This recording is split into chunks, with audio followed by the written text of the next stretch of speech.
Assalamualaikum warahmatullahi wabarakatuh. Salam sejahtera untuk kita semua. Semoga teman-teman dalam keadaan baik-baik saja ya, bersama dengan seluruh keluarga. Dan baru saja kita menyaksikan pertandingan Timnas U23 kita menghadapi Laos U23 di kualifikasi Piala Asia U23. Kita ada di grup J. Ini pertandingan yang berlangsung di Stadion Gelora Delta Sidoarjo, dan hasilnya kita tahu bersama.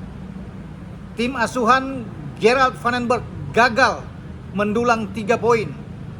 Meskipun kita menguasai setiap serangan, ya, semua aspek kita unggul dari lawan. Tetapi yang kita butuhkan gol tidak kunjung lahir sampai pada waktu normal berakhir dan ada perpanjangan 5 menit.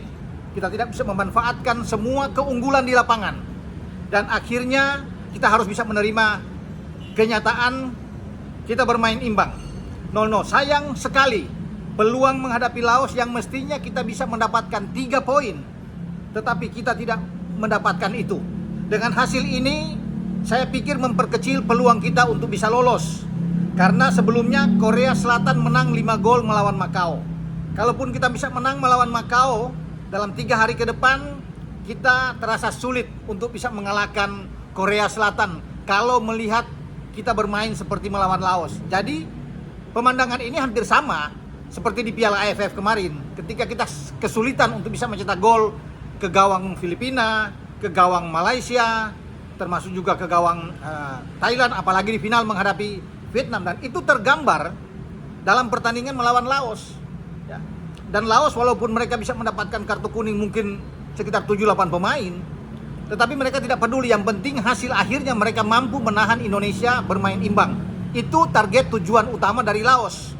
Nah, bagi kita ini seri terasa kalah, ya, bisa dikatakan.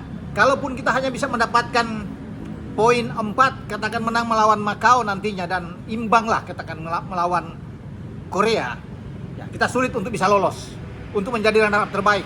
Karena Korea udah pasti, Korea akan menang melawan Laos, ya, dan mereka akan dapat 6 poin, ini sudah bagus. Ya. Kita tentunya berharap bisa mengalahkan Korea Selatan, itu harapan semua, ya. Sehingga kita bisa mendapatkan 6 poin kalau kita bisa mampu juga mengalahkan Makau.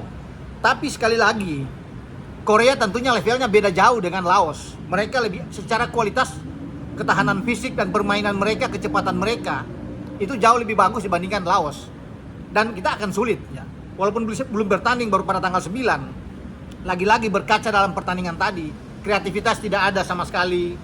Kemudian bagaimana permainan yang monoton sejak di babak pertama. Praktis 99% Vandenberg memainkan pemain yang tampil di Piala AFF, kecuali Rafael Struijk. Dan kalau bicara soal Struijk, dialah pemain yang paling banyak merepotkan pertahanan lawan. Aksi individu dia ya bermain, tetapi sangat capek kalau memang hanya sendiri.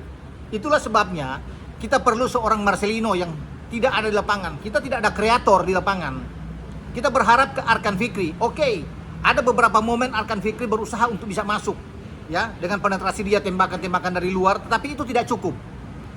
Bahwa kita penguasaan bola tinggi, kita harus bisa membuat gol.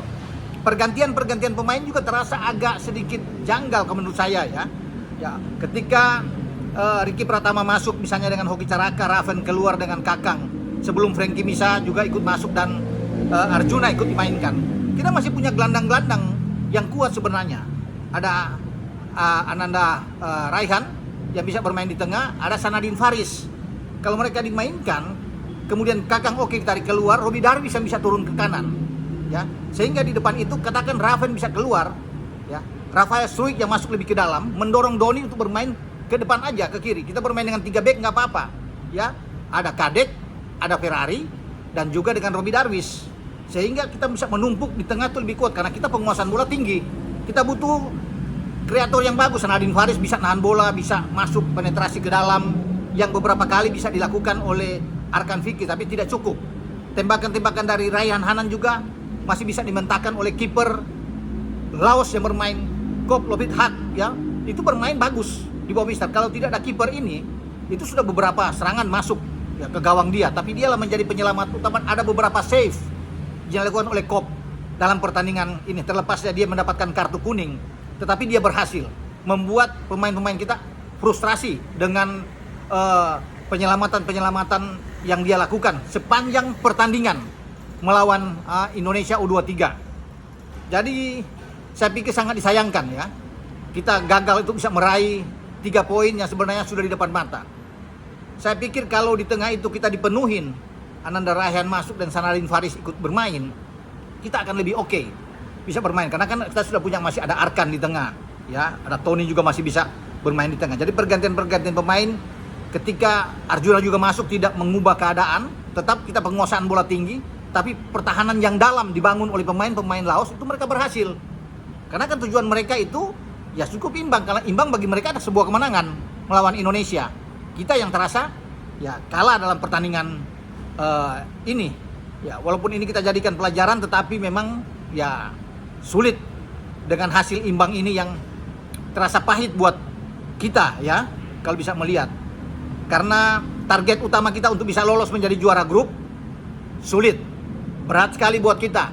Ketika Korea Selatan sudah berada di atas angin sekarang dengan 5 gol tanpa balas menghadapi Makau, dan mereka akan menghadapi Laos, saya pikir 6 poin sudah di depan mata buat mereka. Kita yang akan bekerja keras dalam pertandingan terakhir menghadapi Korea, dan nampak ini pasti semua teman-teman akan setuju. Mengalahkan Korea, kalau melihat gaya main kita yang seperti melawan Laos, ini berat sekali ya. Bahkan besar kemungkinan juga justru Korea yang bisa memenangkan laga ya. Ya kita tetap berharap, berdoa bahwa pertandingan terakhir lawan Korea itu kita mendapatkan hasil yang maksimal. Tetapi sekali lagi kita mengatakan ini Korea, bukan Laos ya, atau bukan Makau. Tentunya mereka siap, mereka menyaksikan pertandingan tadi dan mereka punya modal kuat setelah melihat gaya bermain Indonesia, dan mereka lebih yakin untuk tampil sebagai juara grup. Nah kita tentu akan berharap sebagai runner up grup, tetapi semakin tipis setelah gagal meraih kemenangan melawan Laos, teman-teman. Oke, dengan saya Bung Ropan berbicara untuk duel laga pertama Indonesia yang berakhir imbang tanpa gol melawan Laos. Ciao.